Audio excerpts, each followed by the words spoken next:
আসসালামু আলাইকুম। আজকে আলোচনা করব ফ্যাক্টরির প্রোডাকশন ক্যাপাসিটি নির্ণয়ের পদ্ধতি। ফ্যাক্টরির মোট প্রোডাকশন ক্যাপাসিটি নির্ণয়ের সূত্র। How to calculate production capacity of A factory. ফ্যাক্টরির প্রোডাকশন ক্যাপাসিটি নির্ণয়ের পদ্ধতি। যে কোনো গার্মেন্টস ফ্যাক্টরির জন্য প্রোডাকশন ক্যাপাসিটি খুব গুরুত্বপূর্ণ একটি বিষয়। এটি কোম্পানি মালিক ও বার দুই পক্ষের জন্যই সমান গুরুত্বপূর্ণ। কোম্পানির মালিক একটি নির্দিষ্ট সিজনে কত পরিমাণ অর্ডার নিতে পারবে ও বার তার চাহিদা একটি নির্দিষ্ট কোম্পানি থেকে কতটুকু পূরণ করতে পারবে তা ফ্যাক্টরির প্রোডাকশন ক্যাপাসিটি থেকে সহজেই জানা যায়। তাই যে কোনো গার্মেন্টস ফ্যাক্টরির জন্য সঠিকভাবে প্রোডাকশন ক্যাপাসিটি বের করার পদ্ধতি জানা ও নির্ণয় করা খুব জরুরি।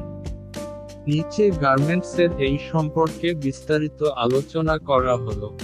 সাধারণত ফ্যাক্টরির মোট মেশিন সংখ্যা ও দৈনিক প্রোডাকশন সংখ্যা দিয়ে প্রোডাকশন ক্যাপাসিটি নির্ণয় করা হয়।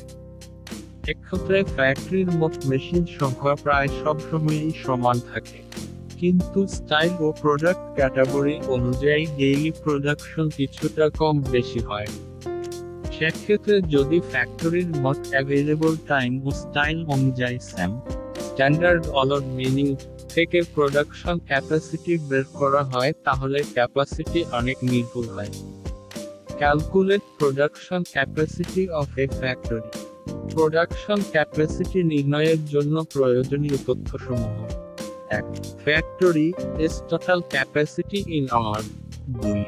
Sum of product. 3. Average line efficiency. Factory's total capacity in hour নির্ণয়। প্রথমে ফ্যাক্টরির মোট মেশিন সংখ্যা এবং প্রতিদিন ফ্যাক্টরি কত ঘন্টা কাজ করে তা বের করতে হবে। ধরা যাক ফ্যাক্টরির মোট মেশিন সংখ্যা সমান 1200, প্রতিদিন ফ্যাক্টরি চলে সমান 10 ঘন্টা। তাহলে factories total capacity in hour সমান 1200 গুণ 10 আওয়ার্স সমান 12,000 hours. Sam of product. Sam হলো স্ট্যান্ডার্ড অর্ডার মিনিট, যা এক এক প্রোডাক্টের জন্য এক এক রকম হয়। সাধারণত কোম্পানির ওয়ার্ক স্টাডি ডিপার্টমেন্ট প্রত্যেকটি প্রোডাক্টের জন্য স্যাম নির্ণয় করে থাকে। এক্ষেত্রে বিগত কয়েক মাসের গড় স্যাম নিতে হবে। ধরা যাক গত 3 মাসের গড় স্যাম সমান 22.65। Average line efficiency. এই ডাটা ফ্যাক্টরির ডিপার্টমেন্ট তৈরি ও সংরক্ষণ করে। এক্ষেত্রেও বিগত কয়েক মাসের গড় ইফিসিয়েন্সি নিতে হবে।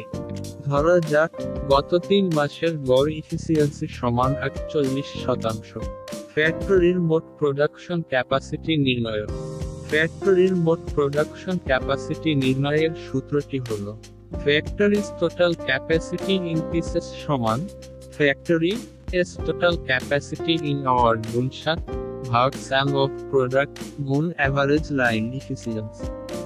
উপরের তথ্য অনুযায়ী factory's total capacity in pieces সমান 12,000 গুণ 7 ভাগ 22.65 গুণ 48% সমান 15,258 পিস প্রায়।